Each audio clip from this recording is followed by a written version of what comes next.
মাছ যেমন খেতে দারুণ মজাদার, তেমনি মাছ ধরতে আরও মজা লাগে। যারা আসলে প্রতিনিয়ত মাছ ধরে তারাই জানে যে মাছ ধরার ভিতরে আনন্দ কিরকম।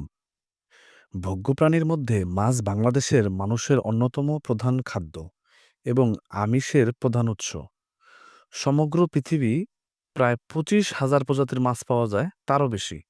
বাংলাদেশের মিষ্টি পানিতে ২৬০ প্রজাতির এবং লোনা পানিতে ৭৭৫ প্রজাতির মাছ পাওয়া যায়।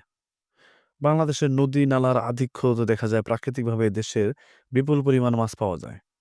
আর মাছের উপকারিতা তো অনেক।